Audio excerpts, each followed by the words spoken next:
South Parkersburg, West Virginia, home of the Parkersburg South Patriots, your leader in combat sports and rock music. And now, your host of Roberts Report, Craig Vegas Roberts.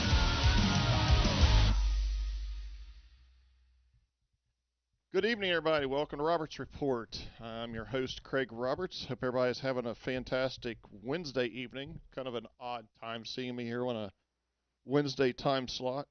But when you get an opportunity like I have, I took advantage of it, and we've got an awesome guest here we'll get to here shortly.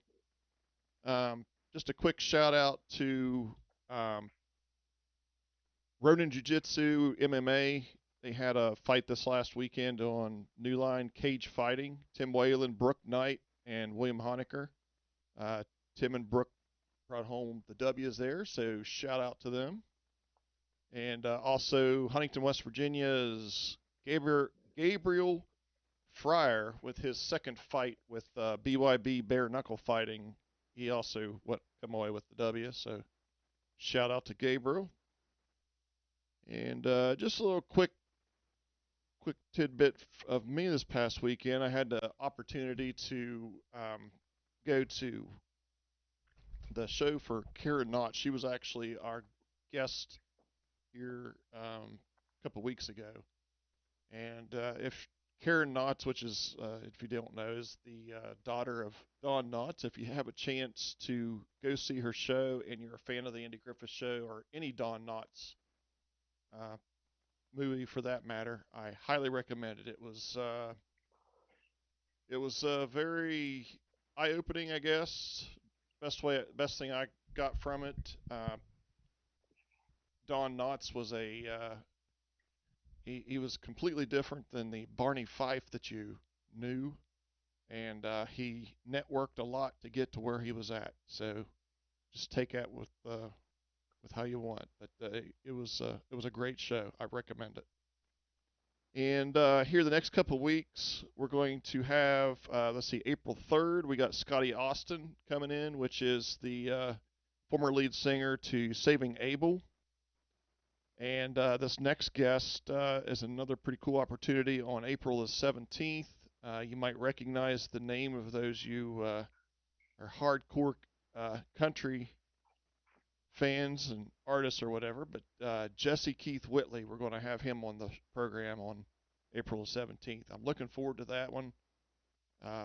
Huge Keith Whitley fan, and so it'll be cool to talk to him about everything. And that's all I got for the intro. So let's just kind of go ahead and get into our guest here. I actually met Chuck several years ago. We were just kind of talking about that.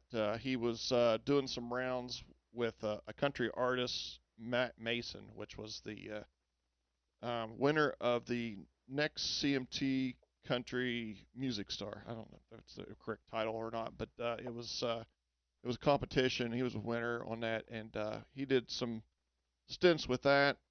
He's been with Georgiana Jones, Craig Campbell. Whoops, I just flipped the thing around there. And also, I just mentioned Matt Mason, and now he has a very, very cool gig with the one and only Aaron Lewis. Without further ado, how you doing, Chuck? What's going on, man? Good. How are you? Good. That's funny. That's still following me around. I was actually with Craig Morgan, and you said Craig Campbell, and that still gets me every time. Oh yeah. Oh no. My apologies. Oh no. I'd get calls back when I was still with Craig, and one time I had somebody saying, "Hey man, I got people. My brother, whoever it was." The person said, "My brother's standing out by your bus right now," and I'm like, "I'm at home. What are you talking about?" They said, "Oh, they're right now watching you." I'm like, "I'm at the house. What are you talking about?" They're at a Craig Campbell concert. so that still follows me around. But well, that was quite a fun gig, though. You got to go on the Grand Ole Opry, though, which was yeah, my first time on the Opry was with Craig, and we got to do it a lot with Craig being an Opry member, and got to do some cool USO tours and stuff with the military, and it was a really good experience. For I was with Craig for about 4 years, and then I left and took the gig with Aaron, and man, I couldn't be any happier. Aaron's the best guy I've ever worked with. So what was the how was the Opry? That's got to be at least one of your top. I mean, Oh yeah, that was two things that I said I wanted to do when I moved to Nashville was play the Opry, and then one was go overseas and play for the troops. And I've gotten to do both of those things, and the Opry is one of those things that never gets old. It always feels like your first time when you walk out on that stage, and it's but it is nerve wracking. You only have, about a minute to plug in and set the amp, and then they announce you and you're going. right, right. But So it's did a great bunch of people. All the artists treat each other like family when they're at the Opry, and there's no egos and none of that type of stuff going on because, you probably pretty hard for someone to think about their own ego when they're standing on the circle at the Opry. oh So, oh yeah. I mean, who shows up to those? You know, who shows up to watch? Because there's tons of. oh, I've met so many different people backstage at the Opry. One time I was walking into the Ryman, and I didn't even like it didn't really register with me at first. I just walked past Terry Bradshaw, and Oh jeez. I like walked past him because I'm like, why would Terry Bradshaw be at the Opry? And I turned around, sure enough, it was Terry. And there's been several people like that. You never know who's going to pop up. Did you talk much to Terry? I'm just curious on. No, just shook his hand and just kept going. I'm one of those guys that my wife always gets on me about not being a picture taker, and there's a lot of things that I've done and people I've met and all that, and I don't have pictures with them or anything, but I kind of just keep moving, don't want to bug them, and just say hey. Yeah, I kind of get that. I mean, I'm not going to lie. I will. So if I see somebody that I really like, I might, ask them for a quick pic. But Yeah. but that's it. I don't. People are busy. I see these videos of Justin Bieber all the time. And people showing up to people's houses and stuff like that. It's just ridiculous. Oh yeah, it's crazy. And I completely I did get a understand. picture with I did have to get a picture with Bill Murray. That was one of the Oh cool hell things. yeah.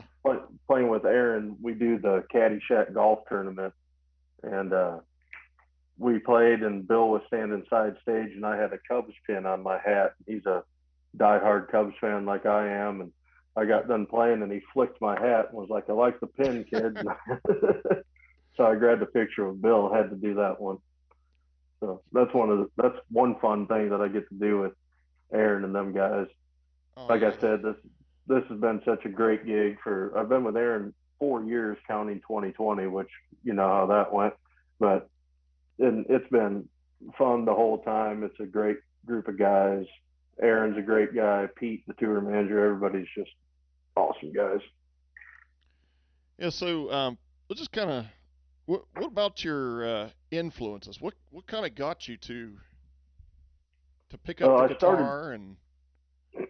My dad's a pedal steel player and a singer, and he was in a country band for. He's still in a country band, but he was at a place called DC's Country Junction for 35 years. And my first big influence was him and his guitar player that wound up coming to Nashville and played with Billy Walker, Grand Ole Opry star, and tragically passed away in a car accident with Billy, and the bass player and Billy's wife were all involved. But his name was Danny Patton, and my dad, when I started showing interest in guitar, just started playing tapes of Danny that he recorded, just board tapes and all that. And I just fell in love with his style and just studied him for hours. I mean, that's all I did. I'd come home from school and go straight to my bedroom, and my dad would have cassettes of his band playing their 4 hour gigs. And pretty much every night I would just start at the first set and play along with the tape every night, just do the whole 4 hour show. pausing and learning how to play like Danny. And back in those days, it wasn't so easy to have a slow downer or anything like that. So I would have to Hmm. tune my guitar by ear to the cassette because it wasn't right at 440. It was like at 436, so it was a little out of tune. So I didn't have some of the tools that are available now, but I think that was one thing that made it even more fun learning like that. And So you, then Danny would teach me over the phone from Nashville also.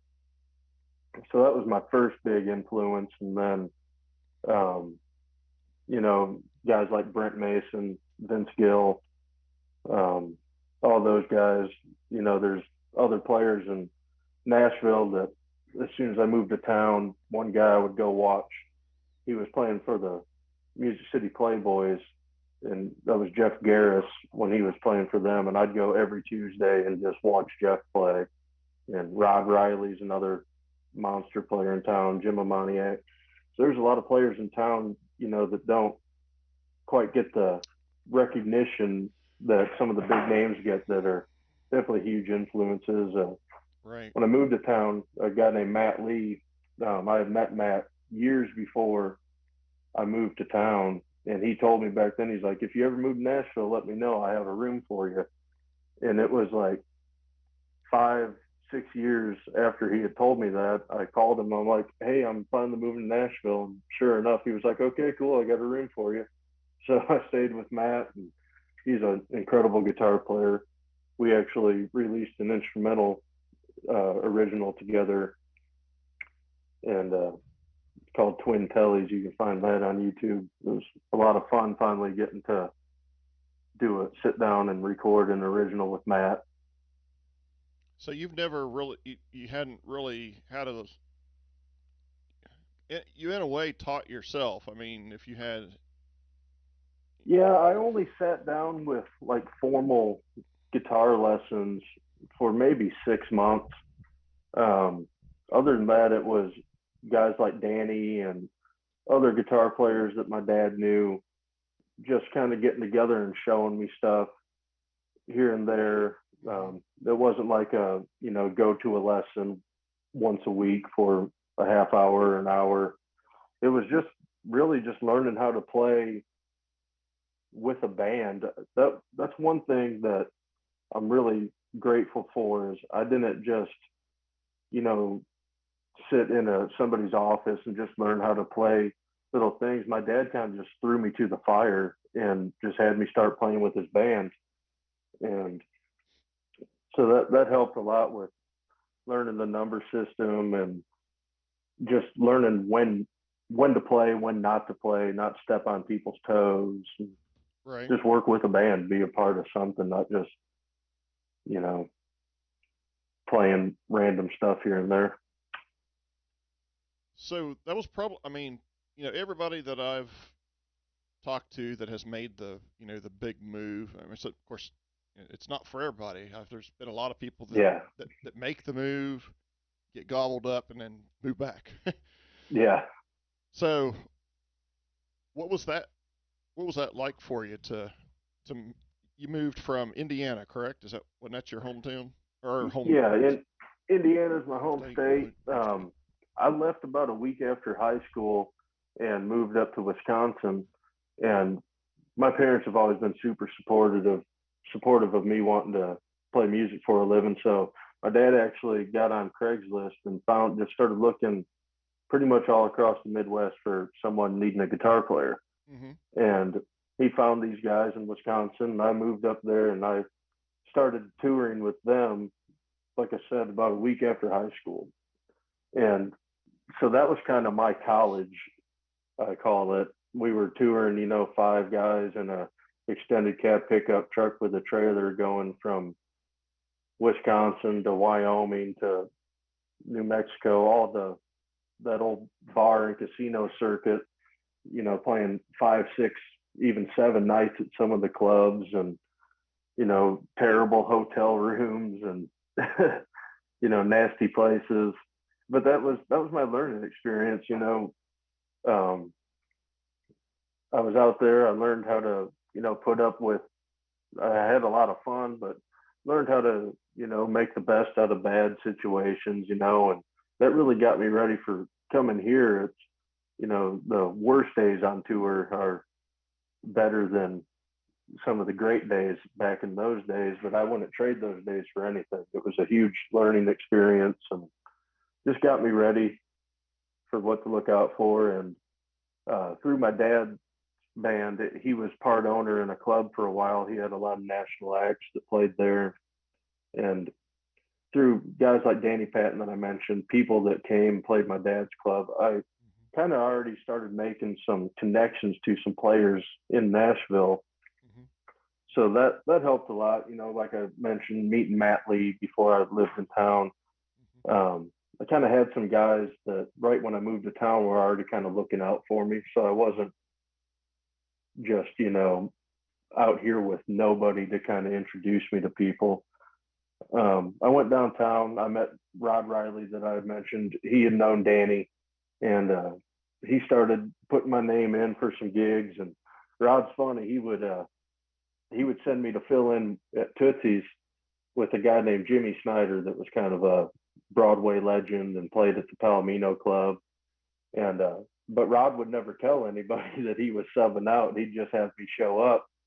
And Jimmy was an old timer, and he saw a young kid with shaggy hair come in one day, and he was like, "Who the hell did Rod send down here?" He thought I was, because they did all old country, and you know, Jimmy didn't know if I was going to be a rock player or what I was going to do. But luckily, I grew up on all the old country with my dad, so hit it off good with them guys, and you just slowly start making connections, and that's what led from the connections. This town is, you have to have the ability to play, but you also have to meet the right people that are gonna, help you out. Like that connection led me to Broadway gigs, and then you meet Right.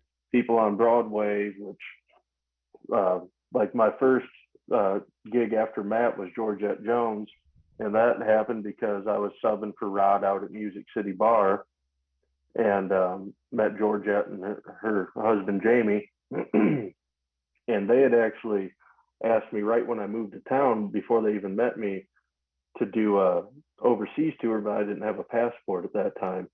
So then, like 4 years went by. I met them again at the bar for 3 years, whatever it was, and got to be friends with them. Started playing, and they were friends with Brent Mason. So I met Brent at that time. Hmm. Got to start becoming buddies with him, and then those Broadway gigs turned into me getting the Craig Morgan job. Jim Ed Hodges, Craig's fiddle player, has been with him for a long time. Played some gigs with me around town, and that gig came open. Jim put my name in for that. I was with Craig for 4 years, and when I was ready to make a change, I had become good friends with Brent by that time, and I called up Brent and I was like, man, I hate to ask anything like this, but do you know anybody looking? And he said, yeah, Aaron Lewis is looking. Let me make a phone call. And the next day, Ben Kitterman, who's been Aaron's right hand man for years, called me up, and I started with him the following week. Wow. So it's just, it's like stepping stones, like in any career, but it's just you meet these people downtown, you start playing around town, and you meet another person, and it all starts weaving in and connecting. I think that's a key, and I think that's really the key to, you know, any job and being successful is networking with the right people and knowing which ones not to network with. You A big thing in town that some people just don't grasp is it's a lot about your attitude and your personality also. I mean, you can be the Mhm. best player in the world, but if no one wants to ride a bus with you, you're not gonna you're not gonna work. So you got to stay Yep. humble. There's always somebody better than you, especially in a town like Nashville. You can't be egotistical. You can't be hard to get along with. Just be nice. Be the best player you can be, and it'll all work out. Yeah, I kind of follow. I don't know if you know. I'm sure you've heard of Ryan Upchurch. Oh yeah, Yeah, I kind of have. Follow him and some of the. And I like some of his music, and there's I feel like there's some of the things you got to weed in between, but for the most part, I feel like um, the part about big big corporate, big money business, big where I'm going with this is Yeah, you got to really cover your ass, yeah, and I guess that's the part that's kind of the part that I do like about Ryan Upchurch is that he's an independent artist and mhm, still manages to keep a following that he does and flip the yeah. finger now and then. That's one of my favorite things about working with someone like Aaron is, Exactly. Yeah. you I mean know, that's yeah. people either love Aaron or hate him, and the people that don't love him have never met the guy. Um, he's treated us, he's treated me better than any other artist I've ever played with. He took great care of us during the pandemic. Um, got us back to work as soon as he could. I mean, he wasn't scared to get us back out there, and you know, he's just he's been great. There's nothing more I can really say other than he's taking great care of us, and Yeah. he's definitely not afraid to flip a finger to anybody. And Absolutely. Yeah. I'd rather know exactly who I'm working for than work for somebody that appears on camera as one person that is different behind the scenes. Yeah, it's kind of funny you mention that because whenever when I say we, I'm not the promoter, but I pretty good connections with Rick and them Yeah, that booked you all. And as soon as we posted it out here on one of the groups, you had your you know yeah, Oh my God, Aaron Lewis, and then another one's I wouldn't pay 50 cents to see Aaron because he gets mad at blah blah blah. Well, don't fucking buy a ticket then. Don't go. Just yeah, exactly. I just Well, I promise Aaron won't be upset about the guy that won't pay 50 cents because the other people will pay whatever's on the ticket to be there. absolutely. This Yeah. whole acoustic tour is, I think every show we've done has been sold out. Um, Yeah, you just sold Aaron out in obviously, Clarksburg. You just sold out in yeah, Clarksburg. I just saw that one that was sold out. right, yeah, And he's had great success obviously with Am I the Only One, and and obviously all the success before that between his country career and Stained, and it kind of it goes to show you people are trying to cancel him and you right. know have their opinions about him, and it's not working. So Yep. I agree. So that kind of brings up what do you listen to? Give a little background on myself. Just I I grew up similar to you, listening to mom and dad. They Waylon Jennings, Bob oh Seger, yeah, and just about George Jones, Conway Twitty, all of the legends. But I'm a man, rocker. I I'm a rocker at heart. yeah, So what does Chuck yeah, Ward I listen to? honestly I heard somebody say this. I don't remember who it was, but it stuck with me. I only consider two genres of music, good and bad. I either like something or I don't. I mean, I listen to literally everything from obviously classic country is my favorite, 90s and back. But like my wife loves to tell this story. I play with in her band downtown Nashville on Broadway, Honky Tonk Central. Her name's Samantha Stroh, Samantha Ward now, but she goes by Samantha Stroh on stage. We get requests, for everything from Patsy Cline to Bon Jovi and all that type of stuff. And Hmm. when I first moved to town, I was one of those guys that was kind of had the country music purist attitude. I only wanted to play classic country, and then people started opening me up, and it's a lot of fun. But she always tells this story when people ask for rock, and I might not know a certain song.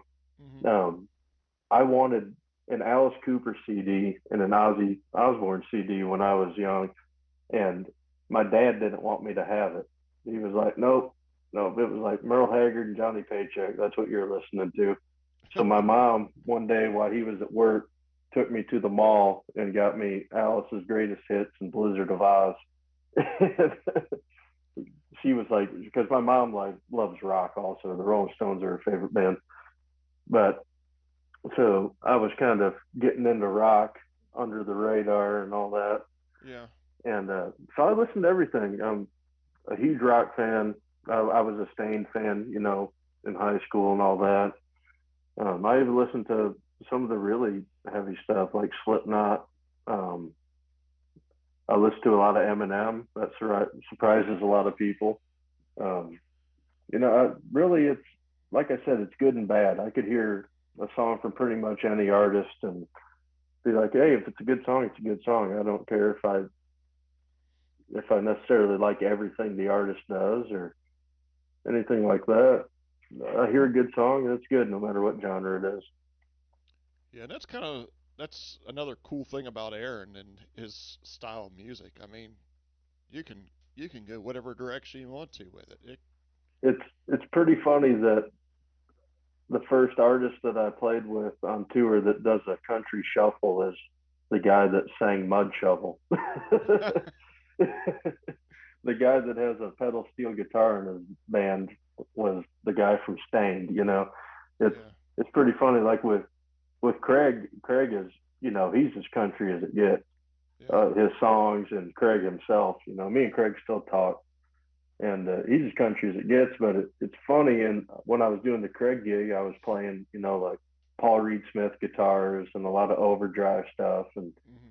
using a wireless and all that stuff. And then I get the Aaron gig, and he's like, "No, I want vintage Telecasters and Fender amps and no wireless systems. Go hardwire right into the amp." And like it's old school. That when I got the gig, that was the two rules that Aaron basically told me is like use vintage gear and don't go to jail.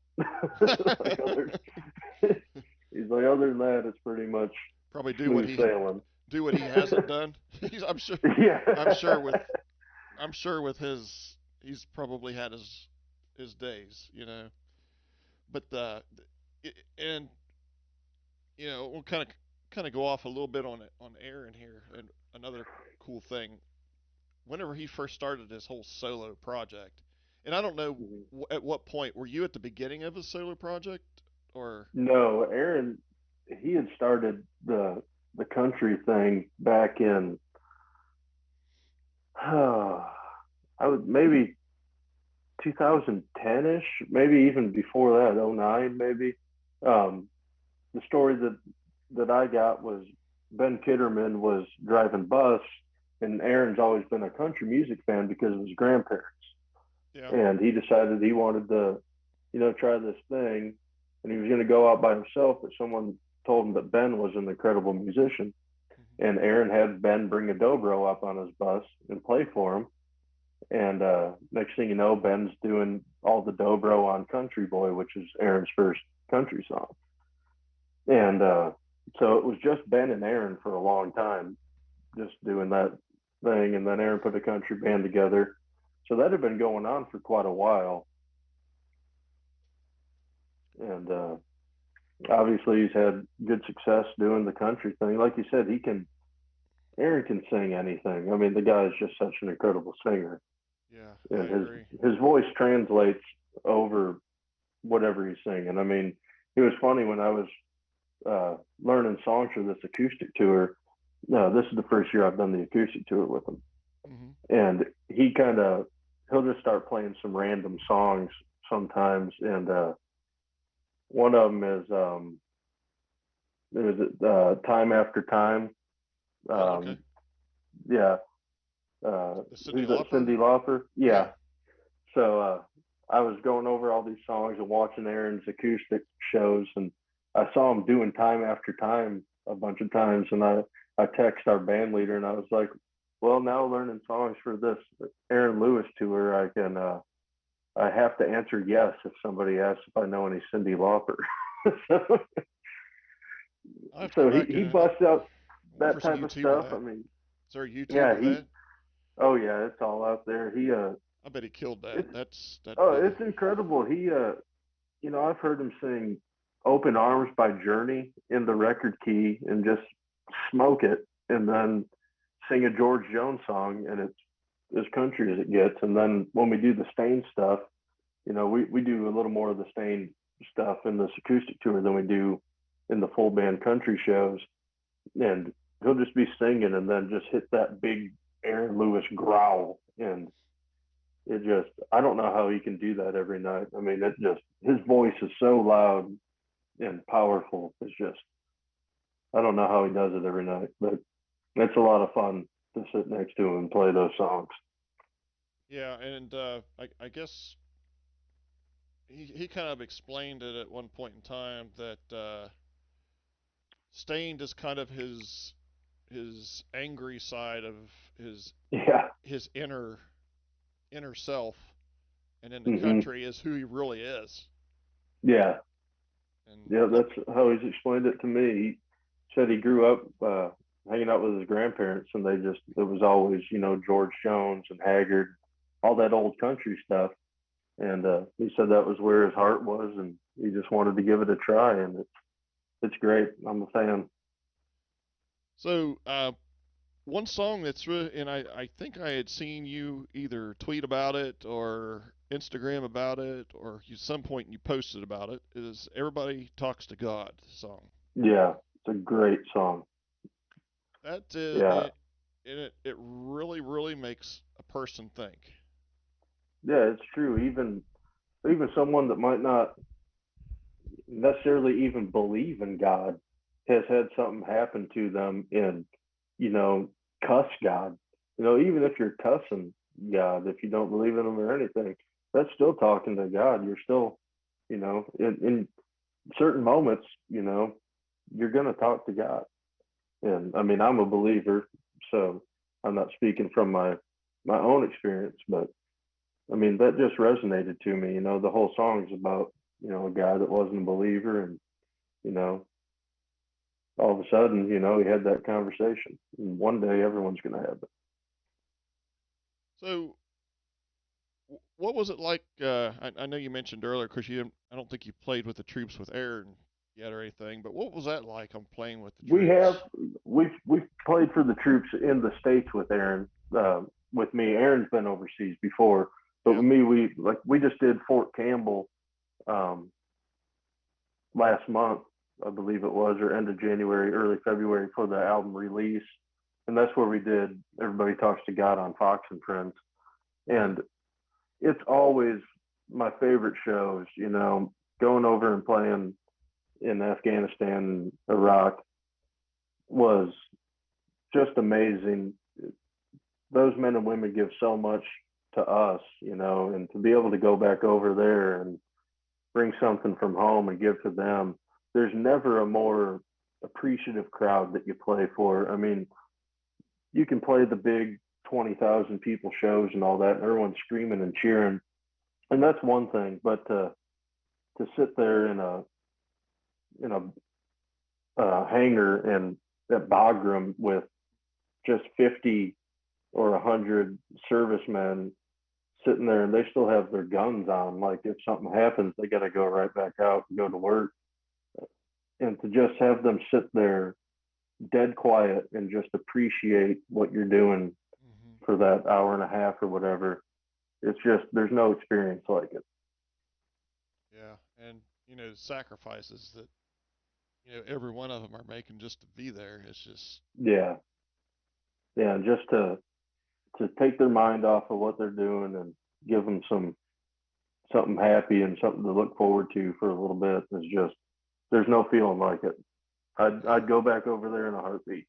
Yeah, I really that's one of the things, and I'm sure a lot of people feel this way, but that's one thing Five Finger Death Punch and Shine Down has been over there a few times, and just any of those, and you guys, of course, the group, just you know much envy, Yeah, that's of being able to do that. It's just that's a gift within itself being able to do that. one thing that Craig always said that I really liked was at every show, and just like Aaron does, we always address the troops, and our police, fire departments, first responders. Craig always would say, you don't have to support, who's at charge. You don't have to expect the decisions that the suits and DC make, but you better support the troops. Absolutely. You don't have to agree with what's going on in the country, no matter who the leaders are, but no matter Right. what, you got to support the troops, and that's always stuck with me. Yeah, because they sure as hell don't discriminate. You know, Yeah, it's the flag when they're out there. That's it. exactly. So, yeah, I agree. Um, so you got a show coming up here in Marietta, Ohio on June the 2nd. You're actually, matter of fact, I've got the, oops, wrong side. I got the flyer right there Yeah, for, that'll be back to the full band. so I am so stoked for this. Um, we've talked about staying, we've talked about your countryside and all of that, and I'm a huge. As soon as I saw it go on sale, I had to bid one of the first five tickets that bought them. Awesome. So I'm looking forward to it, and I know that there's a shit ton of people here in the Mid Ohio Valley that are just feeling the same because I mean we're the ticket sales.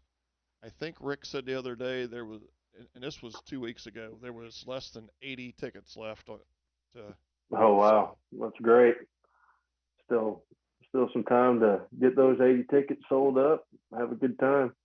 Yeah, I'm looking forward to it. That'll be back to the full band part of the year, and this acoustic tour has been so great. It's so different, low key. It's just me and Aaron on stage, and we talk back and forth and play songs.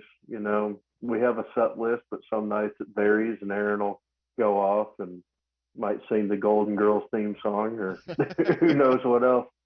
But I'm looking forward to getting back with the full band and making some noise with all the boys. yeah. We had Miles Kennedy up here in part of last year, and that was one of the cool things that Miles Kennedy did was, I could see him actually going country, Yeah, or I should say flipping. You know what I mean? Because yeah, it's the style. But anyway, um, well, Chuck, I appreciate your time, and I look forward to meeting you face to face when you get up here. absolutely. It'd You be got good to my see you. information. Holler at me. Yep, we'll do. And Forward to it.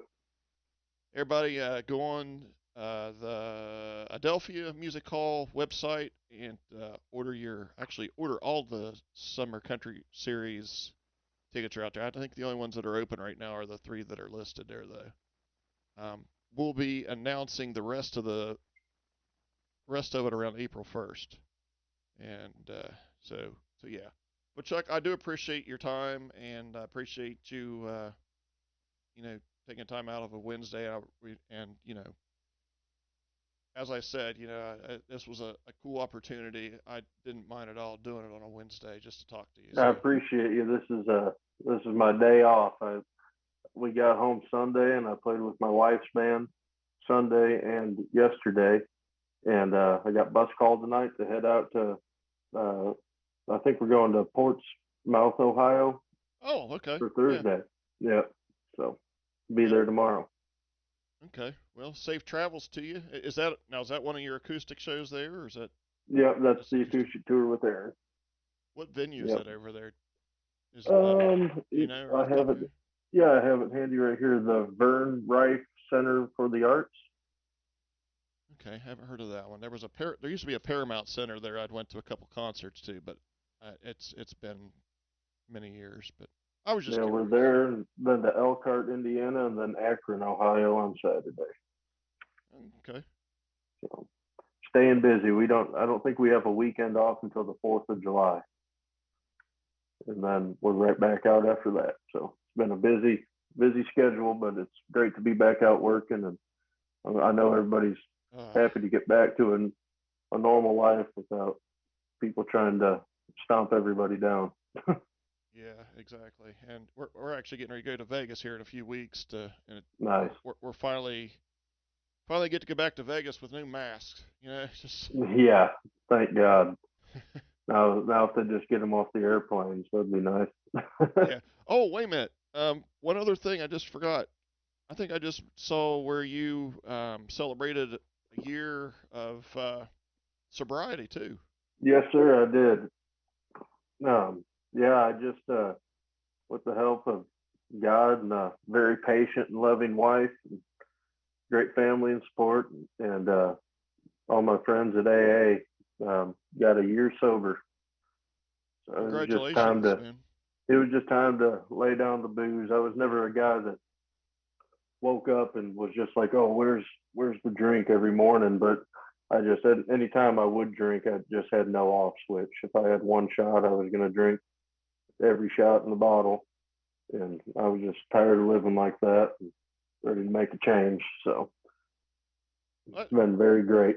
it's one of the things that with entertainers. I mean, you get, and especially I'm sure, especially with the high level ones that you're with now, you got unlimited, and it's tough for. Yeah, yeah, it was. It was always accessible. You're playing in bars, you're playing on tours, and alcohol was just always there, and it was just you know something you just kind of did. But these everyone in Aaron's camp super supportive. There's another member of the band that's a fellow sober guy, and we'll have talks, and everything's good. Aaron supports it. And it's it's great. That's, It's just been the best decision I made in a long time. that's awesome, and congratulations on the first year. And Thank one you. somebody did ask a question on here, and I forgot to get it to, and I apologize because I don't know about this, but Sons of Liberty gear. Oh yeah, they this is Sons of Liberty. They're a gunworks company, and they actually wrapped Aaron's bus. If you haven't seen a picture of their bus, it's pretty amazing. It's got the Angry Patriot on the side of it, and it's like flat black, but then it has when the sun hits it, you can see the flag going all the way down the side and see the Angry Patriot on it. And they're just a great group of guys. They come out and they've been super supportive and always fun to hang out with those guys. Oh, cool. Yeah, I had not heard of it, and I apologize for not knowing that ahead of time. But I cool ass hat there. I got to get one of them hats. So Yeah, yeah, they're all their gear is really cool. The guns that they do are just totally badass. And like I said, if you haven't seen any well, you'll see the bus here in a yep, couple months. But right. yeah, the bus that they wrapped for Aaron just it looks amazing. They're a great bunch of guys out there. Oh, cool. Excellent. All right, Chuck. Well, I won't hold you any longer. Then I hope you enjoy your the rest of your day off, and we'll see you out here on June the 2nd. Sounds great. I'll see you soon. All right, man. Take care, brother. Yeah.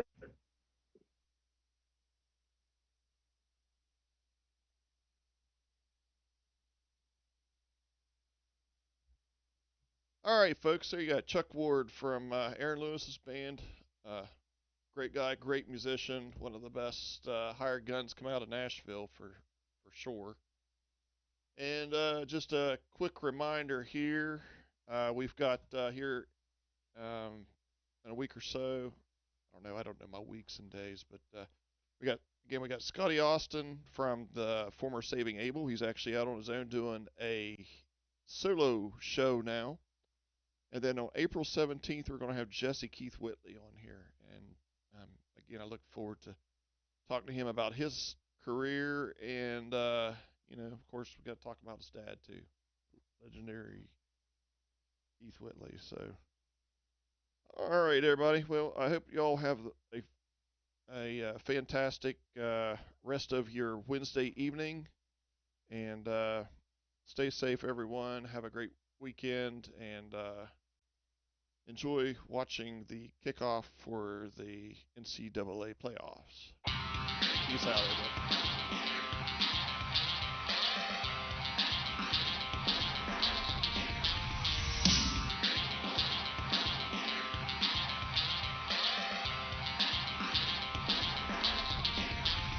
And I've been thinking that maybe it's time to let 'em know that we're